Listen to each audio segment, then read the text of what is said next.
It's BudPod 31. And Yeah? you, Yeah? I noticed, have just put your Christmas tree up. Never too early. Don't be deceived by all these Easter eggs. Yeah. I said to Joe, my partner, it's 12th night on the 5th. Yes. I said, it's 12th night. Yeah. This has to come down. Yeah. And she said, no, but we weren't here for, we both went away. No, that's irrelevant. I agree. Because then it could be, you could cash that in June. I remember a friend of mine told me. It's Easter in my heart. A friend of mine, the radio presenter Toby Tarrant, told me that his sister once did Dry January and occasionally broke it, but went, I'll add a day on.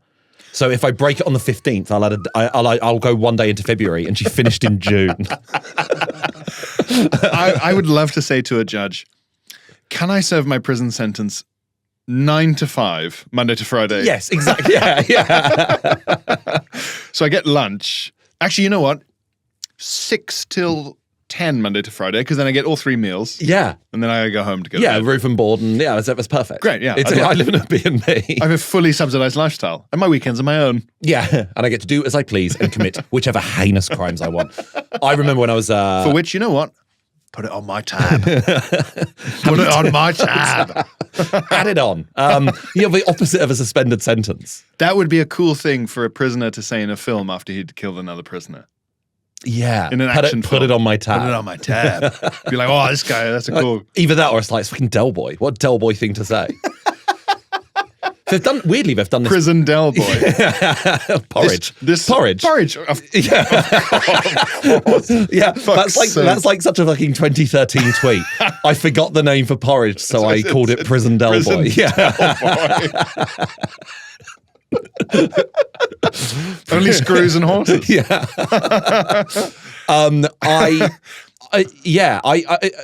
Prison Dellboy sounds like a very English dessert from the 80s. Yes. But you're going through an old D.D. Smith cookbook, which is the darkest, blackest backgrounds.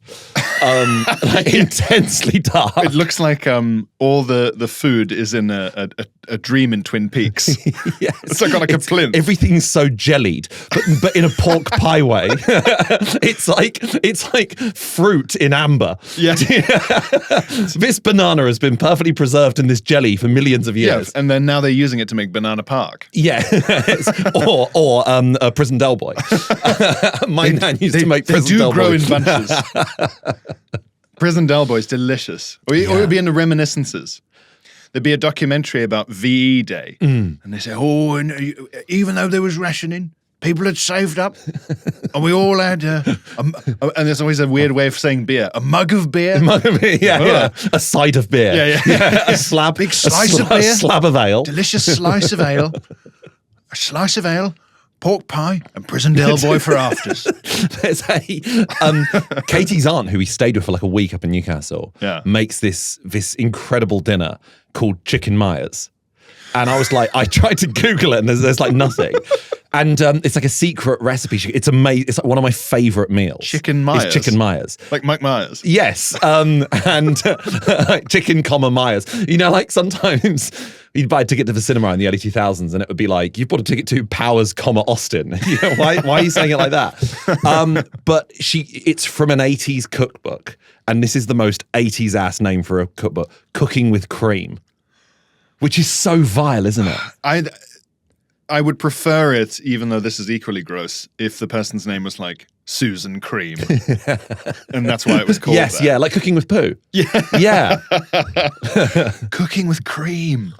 Sorry, that was a horrible sip. That was not intentional. God. That was really The Archers, wasn't it? I was just going to say, we're in a fucking radio play. Sorry, let me respond in an equally radio play way. Thank God The Archers has never had like a wanking scene. The Foley artists punching macaroni in a big bowl. Throwing butter against a wall. But 2 of them, so it's in the second. Playing squash. Are you wanking in there, Roger? Not in a moment. Oh, give me a moment, please. The fucking door sounds. you could express a lot of wide range of British TV with like there's Prison Dellboy, there's Dellboy, there's Crime Dellboy. Crime Dellboy. Touch of Frost.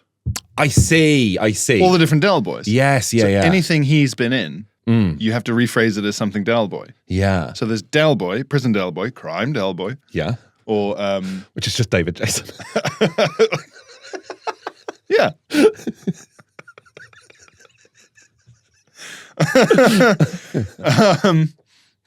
What's the name of because it's not fucking David Jason in Porridge, is it? He is in it. It's Ronnie Barker, but David Jason is in it. Is he the guard? He's like his bunkmate. Fuck, of course. Yeah. Fuck, of course. Yeah. To me, there's nothing more beige, nothing that can color your day more beige than watching a sort of 8 episodes of Porridge in a row on UK TV Gold. Yes, I think there's something very sinister that all lying there rotting. All the people trying to make you laugh are dead. Beige television, yeah, chuckling at the dead. Yeah. Weren't they foolish? Just watching like a TV channel that might as well be called fucking Yorick Vision. Yeah. All these dead jesters. He was funny when he was alive. Yes, and they sort of go, well, just to make it more apt for the period of time, we've implemented a sort of decaying filter, which lets you see what they would look like now. Oh, God. And it's just this skull, Norman Stanley Fletcher. Would there be like a Victorian memento mori, like prisoner and prison guard? All are the same in death. I'm looking up Cooking with Cream. I think you'd struggle to go. When I got the book, I had to treat it like some hieroglyphic tome. There you go. It's in a case and you need to have special gloves and it will just turn into powder of it. Cooking with Cream, 1973. 1973. And isn't that exactly the front cover you expected? God. The darkest forest ghettos. Old photos. The most cherry of jams. Old photos like this make me feel sick. Yeah, there's something really uncanny about it. It's something very Tim and Eric. It looks like early AI generations where they say, what's in this picture? Yeah, name one thing in this picture. Yeah, we're going to put it on the BudPod Instagram, guys. So please do go check it out. But if you get hold of a Chicken Myers recipe, my God, you are in for one of the best dinners of your life. Chicken Myers? It's unbelievable. Can you describe it? Yeah, it's basically... I want to buy a copy of this. I'd say it's every dish I make contains cream. Bite of cream. It is the most unhealthy chicken casserole you'll ever have, is basically how I'd describe it. There's a slight curry element to it, but it's most... Very 70s. Yes. With no spice. There is zero spice. No. It's a terrified, trembling hand that has put a teaspoon of curry powder into a vat of cream. With as much trepidation as when you piss in a swimming pool. Is this the day that the ink, that they've got the ink? That it's real. Yeah. Every time I've been to the pool, they've forgotten to add it. Yeah. Now, I'm finally trapped. I'm trying to think of other sort of what's the most 70s like meat? Meatloaf is very American. Hams, I'd say. Very ham. I think pork was like maybe the cheaper thing you could get. You like the terrifying advert of British pork's got the lot. John's got plenty. My wife's got what it takes. Ham's got plenty. It's like he's trying There's like a tremble to him, an angry tremble. Real rage. It's like someone has implied that they, a stranger, don't think that his wife could cope with having sex with them. It's one of the most... My wife's got what it takes. It's one of the most defiant adverts I've ever seen. It only makes sense in the context of a 10-year campaign to disparage the good name of British pork. Absolutely. Absolutely. Well, he's out of prison now, and he's back with a bang. It's got the same level of defiance as like Trump's sons. Yeah. Where, especially in 2016, they'd be like interviewed, and they'd be back just with so a bang has really tickled me. Angry. With Trump's sons would be so angry with their like very wet gelled hair, and like a trembling hand would be pushing a tendril of hair behind their ear, and they go, "My father is a great man," and they're like they're like, there's a real fury to it. My father, but they're like, there's going to be some changes. They're like the yellow guy from fucking Sin City. Yeah. Daddy never wanted me to. But this is the thing I find fascinating about people like that. You want to say to them, This is the curse of most comedians, is the same level of crippling self-awareness that makes a lot of stand-up comedians quite bad actors. Interesting. Because you're so aware of how parodiable what you're doing is. Yeah. Sincerity is so mockable. Yeah. Whereas some of the best actors, and the reason that they come across so like wet in interviews is because they're painfully, deeply fucking sincere. Which is why they have a really meaningful bracelet on. You know, because it really is for them. I remember talking to... Their hearts are like raw, whereas ours are shielded with humor layers. Yes, yeah, interesting. There's no thoughts going on. They're able to empty their head of thoughts and embody the thoughts of another person. And because they're so sensitive, you can say, well, in this scene, your dog has died. And they go, oh my God. And already they're crying. Yes, of the very concept of it. Yeah. Whereas you and I would be like, oh, it's a dead dog film, is it? Yeah. Immediately it's ruined. You can't act. Yeah, I can try and bring in upset man into my head, but he's going to have to get through me first. Yeah. And the first 3 times I try this, it's going to be upset man brackets sketch show. Yeah. Oh, no. Like, it's going to be comedy style. It's not going to be good acting. Yes, yeah. That's why whenever someone like Jim Carrey or Robin Williams can really, really do it, it's like, oh, man, fuck, that's great. Good for you. You've been doing comedy this whole time with like an actor's heart. Yeah. That's crazy. I was thinking about Robin Williams yesterday evening, actually. Yeah. Because my parents really didn't like him. Yeah. And actually, I think our generation loves Robin Williams because Jumanji and Mrs. Doubtfire. Yes. And actually, in his comedic roles, Peter Pan, you won't find many that you'd enjoy if you'd come into the 90s as an adult. Good Morning Vietnam. That's a very fair point. That's the one, though, maybe. But that's not really funny Robin Williams, though, is it? Well, Mork and Mindy's I remember... Mork and Mindy comes across to me like gibberish. Well, I can't figure it out. Well, Nanu's not a real word. Oh. I broke my collarbone when I was like 6 years old. Laughing at Nanu. No, because I was at like Cub Scouts and a very large boy fell on me. A very large boy, like... and when I say like, I mean like fully spherical, like Oliver Hardy. Yes. Just like roll onto me like the Indiana Jones boulder and absolutely shattered my collarbone. Some people are born to be in comedy, I think. Yeah. So I just got, it wasn't like ambulance worthy. So I got like picked up by my parents. Yeah. And I just sat on the sofa just in agony while we waited for my dad to get back home so he could take me to the hospital. Yes. And Mork and Mindy was on. And I laughed so hard. I've never done this in my life. I fell off the sofa and onto the already injured collarbone. What? Yeah. Couldn't believe it. But I think it was a giddiness of like, I'm in so much pain and this is entertaining. And that weird blending was, it was just too much for me. I've never ruffled before. Do you know what I mean? Yeah. Yes, yeah.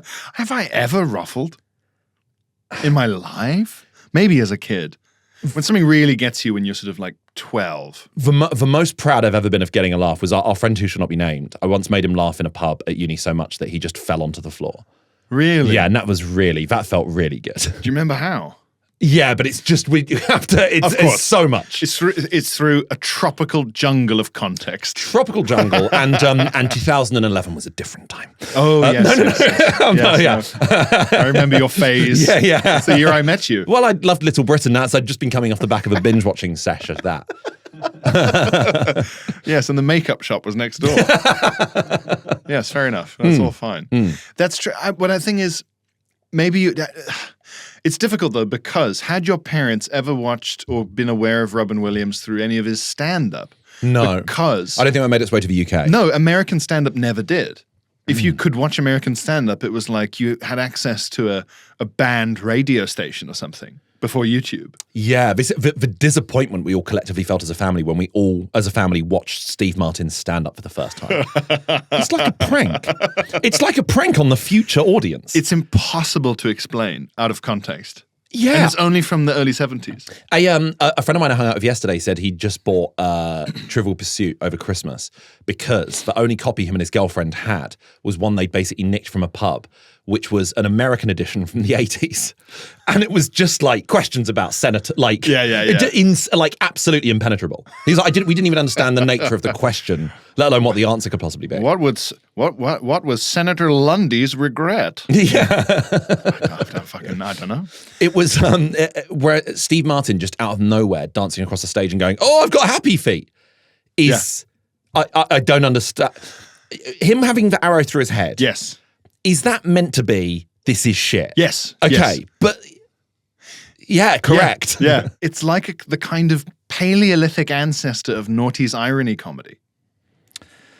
Yeah. This would be stupid, wouldn't it? Yes, but you're still doing it. And I guess he's in a suit as well. I think also because it's America in like 1970 and 68 when he started or something. Yeah, but in his autobiography, he was booked at like a restaurant, and they'd be like, just go up on stage, do stand up, and he was like, but there's no one here, and they went, yeah, so do stand up until people come in. Yeah, that's agony, horrifying. Yeah, horrifying. But this is an era where people were asking the Beatles like angry questions about their hair. Yeah, so the idea of a man in a suit being silly must have just been like blown your eyebrows Yeah, off. it's Elvis's hips, isn't it? It's, complete. Yeah. It's the silly Billy version of Elvis's hips. Yeah. Whereas instead of loads of women going, oh, it's just loads of men going, It's a completely unsexy version. Imagine a man in not just a suit, a white preacher's suit. A being white so preacher's silly. suit with grey hair, so he looks significantly older. Oh, yeah. And he's making references to smoking weed and getting small.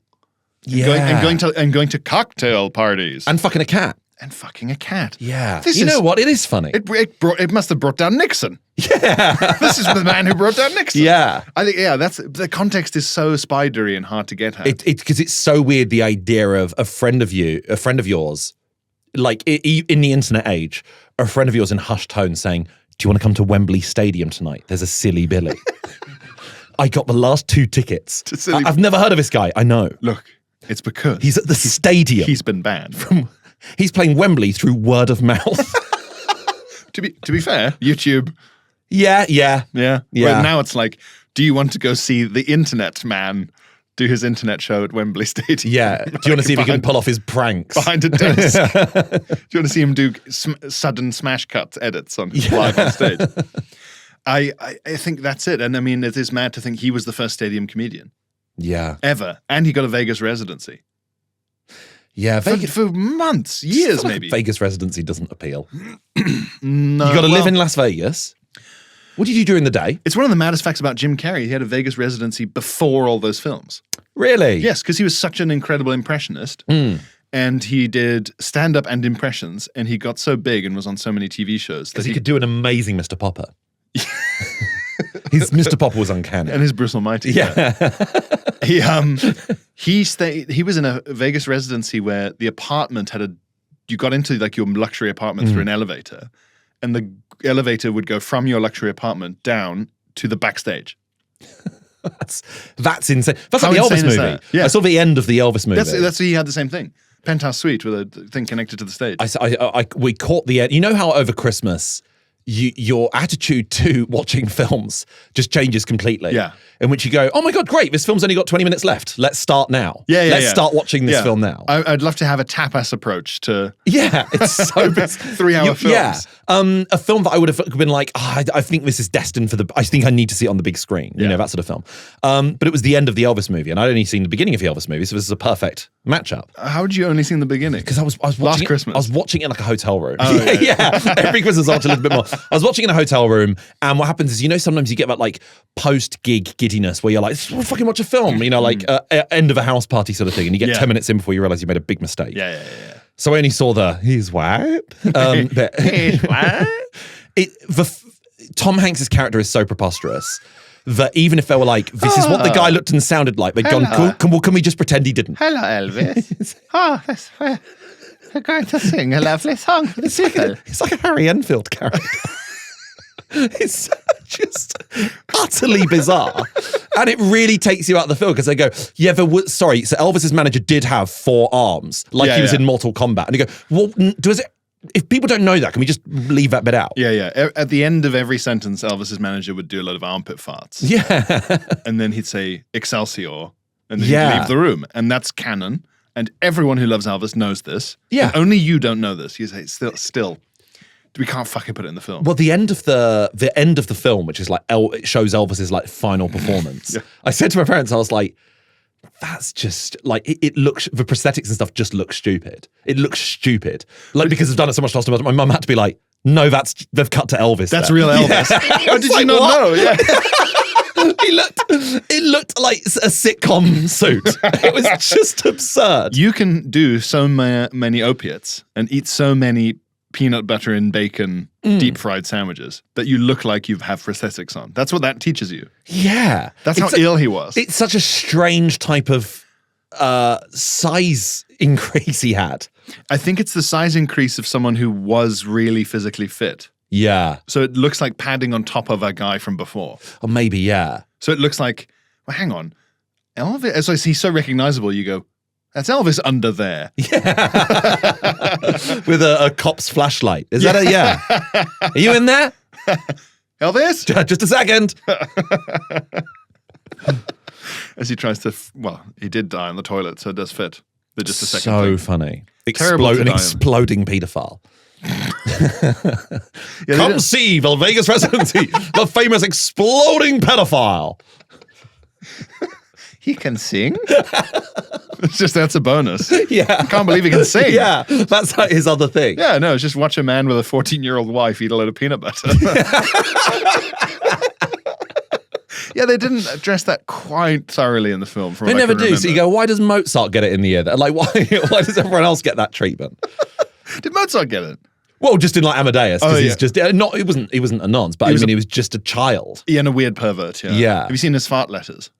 Yes. Constantly writing about farts to his own cousin or something. Yeah. You just think, this is like... Yeah, but think of your WhatsApps. Do you know what I mean? That was the only way. Yeah, but then... I've messaged friends about dreadful things. No, yeah, but not incestuous fart sex. You'd be surprised. Which is the name of a German Latin chronicler. Yeah. Incestuous fart sex. Yeah. He's the reason we know so much about Amadeus. Yeah. We got shown Amadeus, or at least bits of it, in like music class. As if that would make us like the piano. It was my the first school play I saw when I was in year 7 was the school play. Upper Sixth did Amadeus, and my dad and I went to watch it, and it's the most fucking bored I've ever been in my life. It is the most bored I've ever been. School plays, unless you're going to one of those schools like the Brit School or one that's got a real reputation, they should. You know what? They should have a big dial in the staff room called the talentometer. Yeah. And depending on how talented that year is, the length of time the play can be goes up. Yes. Each individual talented acting student adds 15 minutes. Yeah. Up until then, it was like a vine. It's like 7 seconds. Just someone going, "Boo!" Yeah. Someone jumping. Have you seen the school vignette? Yeah. I remember going to, when I worked at a restaurant. The school tableau, just frozen. You just go look at it like have you seen the frieze? Yeah, like it's on top of like some Greek building. All the students painted grey. Yeah. Doing that. Doing little poses like statues. That would be sick, to be fair. I would go and see that and be like, yeah, cool. I saw the picture, yeah. I saw the big picture. It's 3D. When I was I graduated from uni and I was doing my masters and I was working at a restaurant at the time and I hated the Nick Clegg food exam restaurant. And a couple I was once serving food to who were maybe like mid-30s were like, hey, you were in uni plays, weren't you? And I was like, yeah, I was. And they were like, oh, we still live in Sheffield and we go along to watch all the student plays. Yeah. And I was like, fucking why? Why? You ain't go to the cinema. You know why? You go to the cinema. You probably have a television. We had that at uni with like people from the town. But Cambridge has hope. True. Do you know what I mean? Like, true. Talent scouts, agents would go and watch. Yeah. Like every Eddie Redmayne and Tom Hiddleston. To be fair, got signed at uni. While I was there, like the Attenboroughs were there acting and stuff, so you could go see like the new generation of Attenboroughs. Yeah, but I think the reason, if you're a theatre freak, the reason you would go see student plays is, from memory, what student directors do to try and be different, and if they want a CV, trying to make their CV look interesting, they'll do something that never gets put on. Oh, I see. Okay. So like, it's so rare to see a production of whatever Timon of Athens, the Shakespeare play, that inevitably whoever's putting it on is a student trying to be edgy. And fuck around with the props department to make an eye you can tear out. Yeah. So if you're like a Shakespeare-obsessed 59-year-old, you just like, this is the only time I can see this live. let's see how the kids can do this. I've read it. I've never seen it. Yeah. So I think that's why. Otherwise, they're just oddballs. Man, I was in some shit plays. Alan Ayckbourn. Really? All that stuff. Oh, great. Just Maybe you could be like a Robin Williams, Jim Carrey level sincere actor. Do you think? If we could crack your comedy shell. I wanted to be. That was like that when I was like up until the age of like 15. Absolutely wanted to be serious actor. I was better at that than anything else I've ever done in my life. Was absolutely was my biggest skill. Yeah. But having a family and friends who had no idea, no one didn't even know anyone who's ever been in that industry whatsoever. Yeah.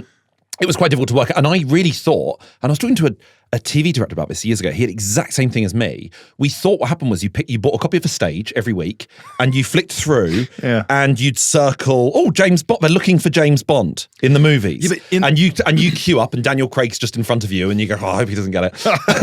But I thought it was like every audition's an open audition. But you weren't, you were more right in the 80s and 90s. Yeah, I guess. But I really thought that's how it worked. If you have to go and this friend of mine I was talking to said that once his dad took a day off work. He was in he lived in Middlesbrough or whatever. Took a day off work to go down to London like Billy Elliot and queue up around the block. And they queued up for maybe 6 hours, and it was just about to get to them. And they went, right, that's it. We're not having any more auditions today. And they just went home. And he went, I guess that's just how acting works. Yeah. And that's just how it works forever. And he never ever did an audition ever again because he was like, well, that's what happens. So that was my understanding of it, because I thought it was as much of a lottery as that. Which it is. It is. Yeah. You had the correct understanding. Yeah. Given the context. Yeah, absolutely. Yeah. I that's why I was so jealous of, in my head, that's one of the powers of kids who come from London, is that I would read in the news about people queuing up to audition for Harry Potter. Yeah. But you had to be in London. That's true. I was in London, had a audition for Harry Potter. Yeah. I fucking knew it. I fucking knew it. But I had it booked and it got postponed. We went on a holiday, my family, and we were in Spain. And I remember my mum going, oh, Glenn. And she pointed at outside the newsagents. The front cover of every newspaper was Daniel Radcliffe. And it was like, but I've not had my audition yet. They haven't seen me yet. Yeah, who's Dumbledore? But they'd already gone, that's the guy. No further people. Yeah. I think... Because when I was 9, I couldn't have looked more like Harry Potter. Yeah. I can picture that. Yeah. Yeah, the scar and everything. Yeah, which throbbed every time my nemesis was near. Not Edmonds. Yeah. I've just had an email from ASOS that says, we'd love to hear your opinion on your recent order. Yeah. Take the survey. Uh-huh. Do you mind? Please. Thanks. What did you order? Jeans. Jeans? Yeah. From ASOS? Yeah. Really? Yeah, to get used to it. Because new year, new me. My jeans are falling apart like a tramp's, and I cannot be asked to get new jeans. Yeah, I'd say 8 out of 10 I'm likely to recommend ASOS to a friend. All right, and we're done. Thank you so much for your patience. It was pressing. It was a pressing matter. I thought. Was that weird that I got jeans from ASOS, but I didn't? As in, I didn't try them on. No, I can't try any on because they don't have my size in shops because I'm an elephant man. Yeah, you need to have if they could categorize. I find it strange that it goes waist length, that's it, and you sort of go, I feel like ass needs to be taken into consideration. Or I used to be able to get them sight unseen from M&S, but M&S realized that when their customers, largely middle-aged men, had a massive waist, it's because they had a big fat belly and horrible little skinny Weatherspoon's legs. So they went, right, we need to make something that looks like a funnel. Yes. Like chode jeans. Yeah. But with a long, thin bit for your... for a mermaid. But for your non-existent calves. Yeah. Whereas I built like someone who cycles for a living. Yeah. And so I would try, my former sanctuary is now drain pipe jeans up to your waist, and then suddenly they balloon out to accommodate a non-existent Homer Simpson sphere. Yeah, that's really strange. It's a nightmare. Yeah. It's a nightmare. And if you get a big shoulder chest size on the blazers, the blazer buttons go out really far for your big fucking belly because you're going to wear it to the golf club. Right. For your big dinner. Yeah. So yeah, I can't go there anymore. I was in a play at uni, School for Scandal. Fucking driest play ever. We really made a good go of it. But I was playing Joseph Surface, which was it was a big meaty role. But the guy directing the play, a friend of mine, Dave, he was like, there is a higher place that does because he wanted to do it as like a 1920s like flappers sort of setting. Yeah. Because remember in uni theatre, it's illegal to set a show in its original intended time. That's what I mean. People try and pad out their CV. So he was like, there's this place in Sheffield called Molly Limpets, and they deal in those sort of clothes. So he was like, I want you to be in like a sort of white dinner jacket, black trousers sort of thing. I was like, this sounds really cool. And he got everything delivered, and every item of clothing is, I've never seen a hall full of people just like, again, nearly falling over from laughing so hard because the measurements were from some fucking circus. My suit jacket was absolutely like baggy, but came up to like just under my ribcage. It was Danny DeVito. Yes, but with like long gorilla arms and the trousers. Says Dr. Robotnik. Dr. Robotnik's anniversary dinner.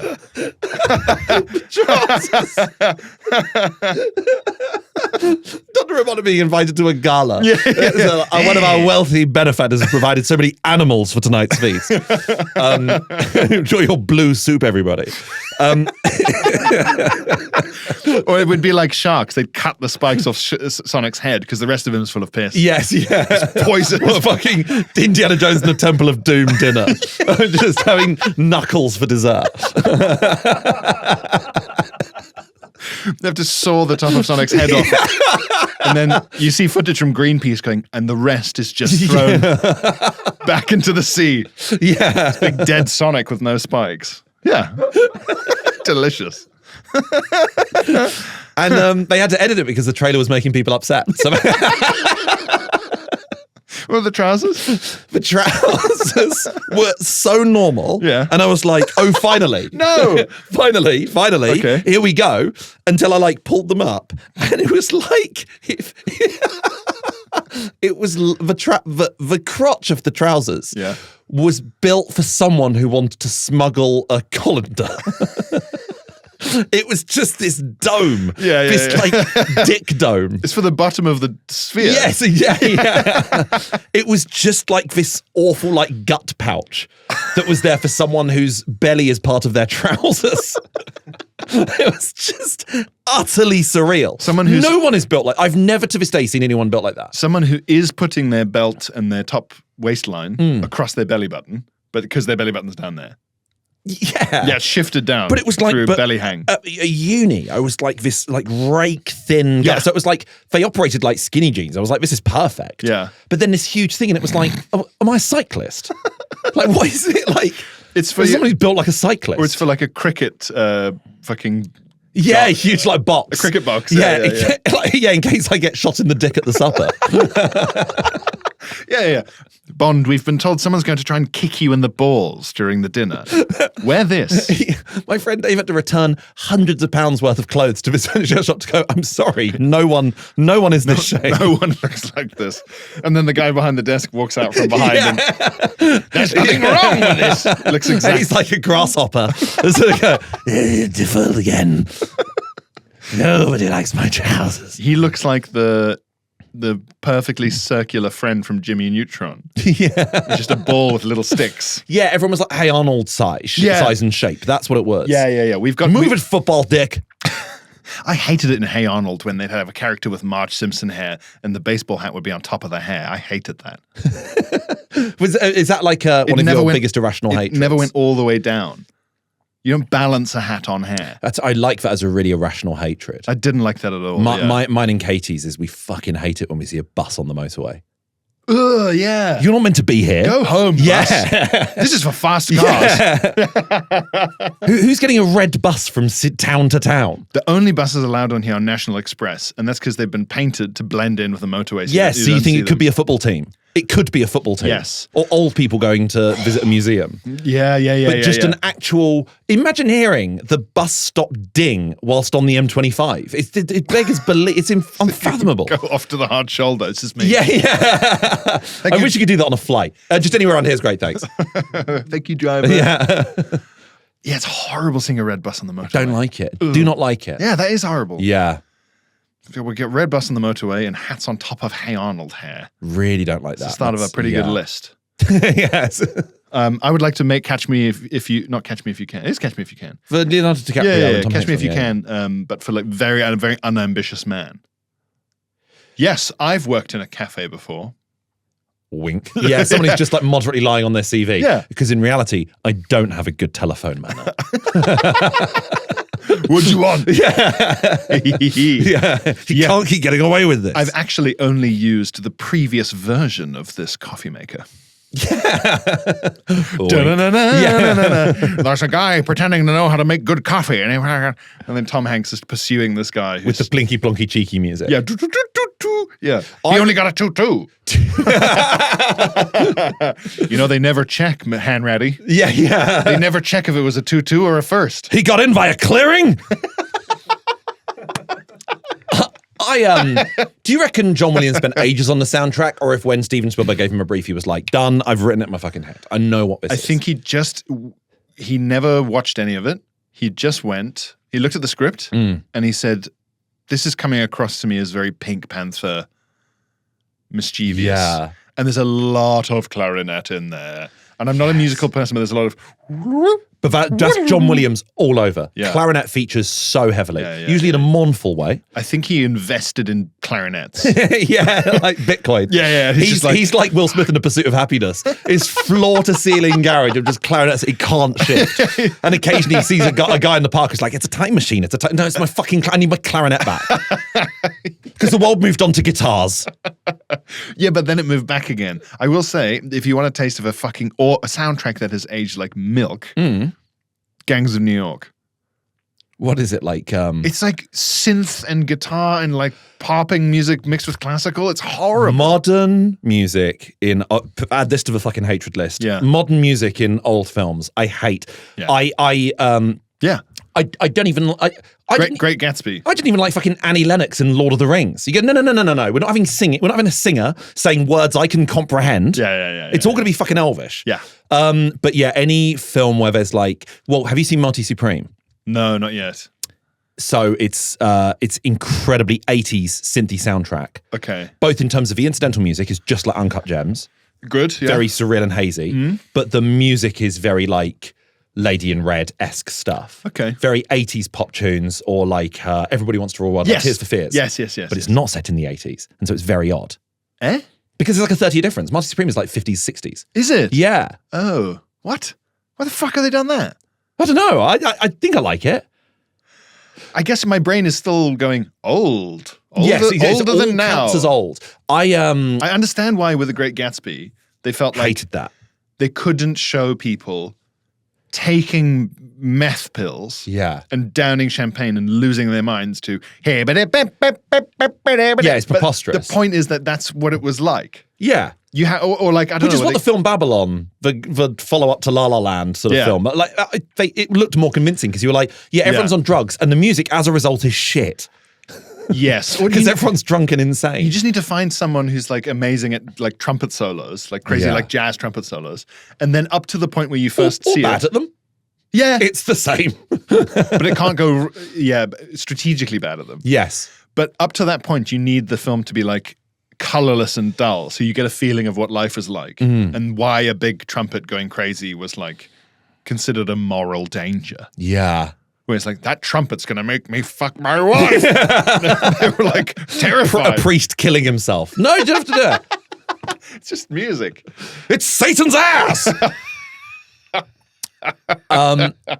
This isn't a spoiler for Marty Supreme. This is in the opening credits. Okay. It is straight into the top 3 most visceral depictions of Timothée Chalamet's cum. Oh, okay. And that's not a short list, is it? Well, I think it's straight in at number 1. Number 2 being Call Me By Your Name. Yeah. Number 3, Wonka. Don't go behind that door. Yeah. I'm making something very special. Cum diddly-umptious. Why everything in this room is cummable. Yeah. Come with me. That's the song. It's just that with no lyric changes. Yeah. Come with me.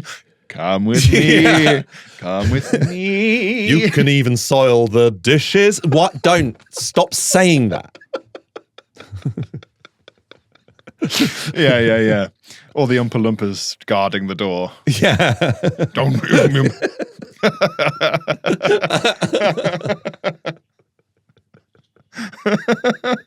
In that room is a special crank. The owner of the factory's having a wank. Someone interrupts him and they put him in a big dome or something. What would the punishment be? Because one of them catching Willy Wonka wanking. You lose. You get nothing.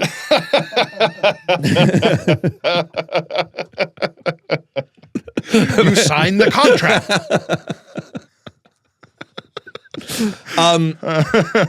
God, gives a horrible name to Augustus Gloop.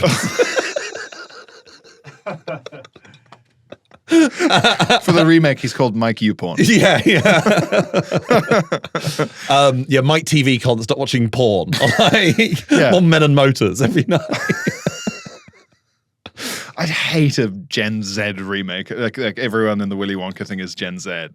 So like Mike, and jacking off. Well, like Mike TV would be like, fucking goon or whatever. Mike Phone. Mike Phone.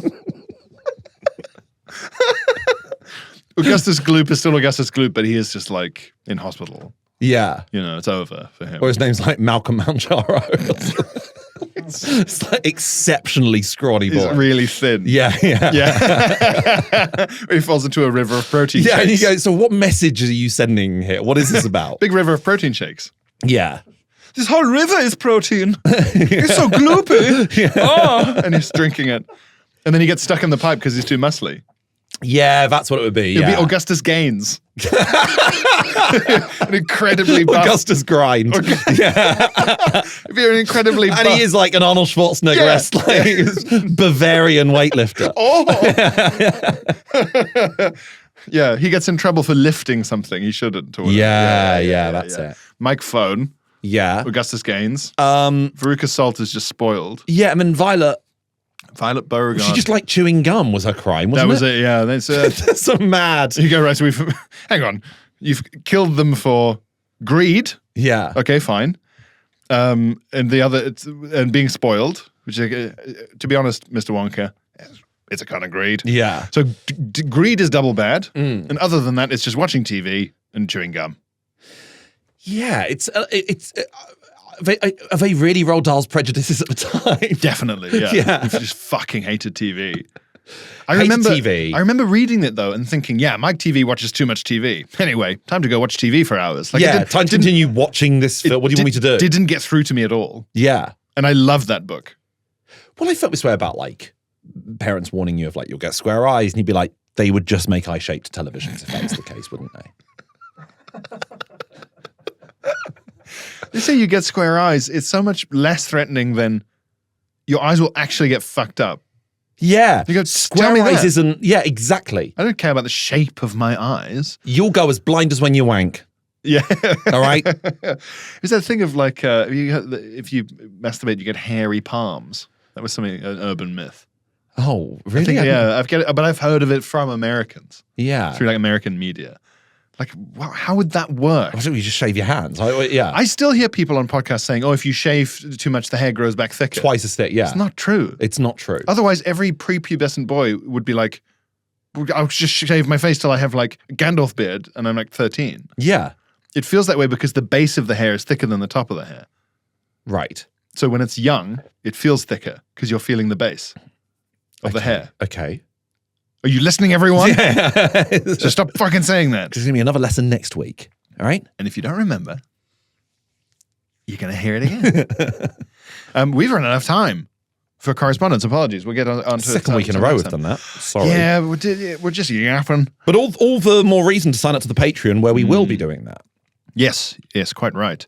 If you sign up to the Patreon for less than a beer a month, brackets, not Wetherspoon's prices, less than a beer a month, you get a whole extra episode a week. You get access to the back catalogue of years of other episodes. You get a George pod once a month. And if you sign up not just at the base tier, but at the medium tier, you also get a monthly watch-along of a film where Glenn and I do a director's commentary over a beloved film. We've done The Shining, and we've done... No, we haven't. Not The Shining. I'm reading The Shining. We've done Silence of the Lambs. You did it without me? Yeah. It's just me muttering and going, that's fucking scary. And occasionally going, Yeah, and every now and then going, that's fucking weird. What the fuck is that? What the fuck is that? Well, let's discuss the book The Shining on the Patreon as well. Yes. And The Holiday is the other one we've done. Yes. And the next one is incoming. We're also going to be going to see Shen Yun, brackets, Oh, China yeah, before baby. communism. Yeah. Which you may recognize from baffling billboard advertisements around your urban center. Or leaflets put through your letterbox, because people got in touch with us to say that they received them through the door, as did I. Really? I received a fucking A3 flyer, like folded over many times through my door, like the day after we'd first discussed Shen Yun, and I forgot to mention it to you. Oh, fucking hell. It was so, and it was my favorite kind of flyer, printed on one side. Yeah. But still A3. Yeah. Incredible. Well, there's all that and more if you sign up to the Patreon. But otherwise, we will talk to you next week. Thank you very much for listening. Please rate the show, recommend it to your friends. And remember to see us live on tour. Just Google our names and tour, and listen to Pierre's brand new Radio 4 series. Yeah, shit, that came out on Wednesday the 7th. Fuck, idiot. Yeah, there'll be time for your punishments later. That came out on Wednesday. It is on BBC iPlayer. Listen again, blah, blah, blah. There are 3 more episodes, so you have 3 more weeks to make good on your commitments. Otherwise than that, Koji, and see you next week. Don't have nightmares.